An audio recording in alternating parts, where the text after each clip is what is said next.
2013, my life had completely changed. I was just completely miserable.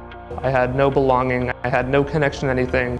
I just didn't know who to blame. I just was really sad with myself and how I was feeling and being around others. And that's when I stumbled upon Hands for Hope.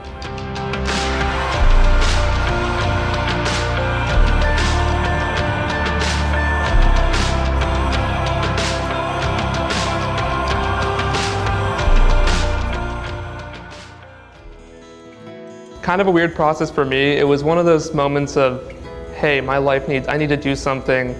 Maybe I need to try to make friends. How do I do that?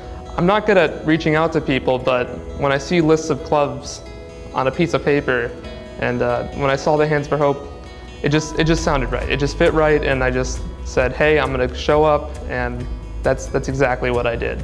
One of my mechanisms of dealing with like stress, or I get overwhelmed and I start thinking about something too much, I start pacing, and I was just pacing back and forth. So I'm not only pacing back and forth, I'm pacing back and forth right next to all the people in this club who don't know me. Finally get in there. I immediately choose a seat just furthest in the back. The Hands for Hope club at the time, it was split up they were setting up committees, so they had 3 committees at the time in this club. There was the children's committee, I think there were the seniors, and I think they had like soldiers or veterans. So the children's, it just felt, I don't know, something about like my vulnerability and people in the children's committee. It just seemed, I felt like helping kids was easier for me and connected more with me and what I wanted to do. Maybe I could prevent children from going through some of the same things I'm going through and give them a better opportunity to, stay away from this stuff and grow up in a better way. And that's definitely the big link that I had. The meeting was coming to a close. At this point, I've just been in the background, the shadows, still struggling with just everything going on, overwhelmed out of my mind. It was such an adverse reaction, I think, in my mind, because if you think about where I was the whole time, when they mentioned this Media Smart Youth program, they needed people to lead it. They needed a limited amount of people to lead it in this massive club, and you were gonna teach kids and basically run a project, not just be a member. So I had already struggled to join a club, let alone I decide to just raise my hand as hard as I can for something where I have to take on the most stress than just showing up to a club. I just volunteered myself to lead something and produce something with people I don't know. I don't know what came over me, but it was awesome that I did that. The Media Smart Youth, the whole program was to go to our local school to teach 5th graders about nutrition and exercise and the importance of that from a healthy standpoint of not just, reading the nutrition label and saying, sugar's bad, this is bad. It was more so important to understand the good stuff you're getting from everything you're eating and doing. And we put on activities and projects and arts and crafts, and it was just a fun way of teaching the importance of health to kids in a way that's not just lectured down to.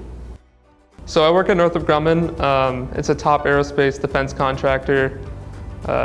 The applications I work on are mostly air and space, and I'm a mechanical designer, so I do like 3D art, almost like if you see a fighter jet, I design, different things on that. If you see, some sort of mechanical body, I'm in a software designing that stuff, and it's such a cool experience. What really Hands for Hope did for me and what separates me, I think, in my current workforce is how I socially interact with people. I'm more of a social engineer than the common stereotypical engineer.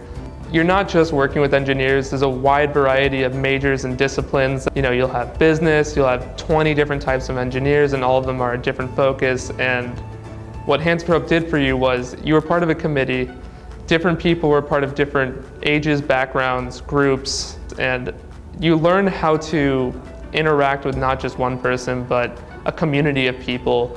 And that really does separate me in my work today, because that's what I have to do every day. And I wasn't that way until I was really part of Hands for Hope.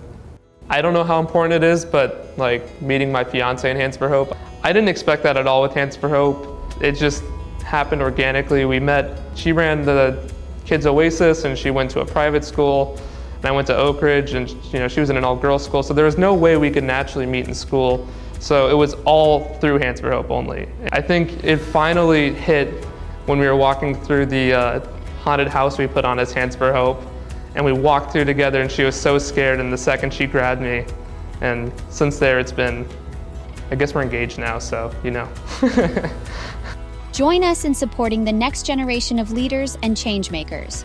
Your donation can help Hands for Hope Youth Making a Difference. Empower youth to make a difference. Donate now and be part of the change. Together, we can help young people make a difference in the world today and for generations to come. To learn more, get involved, or support Hands for Hope Youth Making a Difference, visit handsforhopeyouth.org.